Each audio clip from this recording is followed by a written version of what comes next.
Bonsoir à tous. Ils ne sont plus autorisés. Depuis hier, les produits alimentaires au CBD sont interdits à la vente en France, que ce soit les huiles, les tisanes ou encore les bonbons.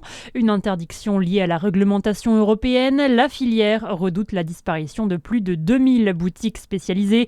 En réaction, Marie Mercier, sénatrice de Saône-et-Loire, a contacté le ministère de l'Agriculture et fait remonter les doléances des producteurs départementaux. Réponse, Annie Genevard s'engage à rencontrer les professionnels de la filière pour connaître leurs inquiétudes. La ville de Saint-Claude dans le Jura met à jour sa liste électorale. La commune est tenue de procéder à des radiations. De trop nombreux courriers ont été retournés en mentionnant l'électeur n'habite plus à l'adresse indiquée. Les électeurs qui ont déménagé, y compris ceux ayant changé d'adresse tout en restant vivre à Saint-Claude, sont invités à se signaler en mairie. Il vous sera demandé de présenter un nouveau justificatif de domicile daté de moins de 3 mois et ce avant l'été.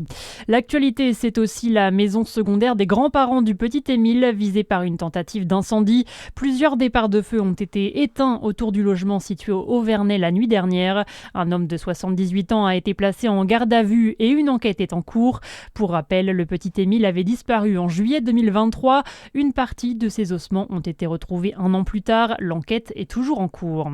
Les sports, on avait déjà la confirmation pour Dijon. Elle est tombée hier soir pour Sochaux. Nos deux clubs régionaux montent en Ligue 2 la saison prochaine. Les Francs-Comtois de Sochaux ont accroché le match nul contre le Puy. 2 buts partout, mais au classement des points, ça suffit pour confirmer la montée. Et puis en handball, nos joueuses de la JDA Dijon disputent leur demi-finale de la Ligue européenne. Elles affrontent les Hongroises à domicile dans un palais des sports plein à craquer. Un peu plus tôt, les Allemandes se sont imposées face aux Danoises 26-24 dans la première demi-finale. Les Dijonnaises ont un coup à jouer pour atteindre la finale demain. Bonne soirée sur Fréquence Plus.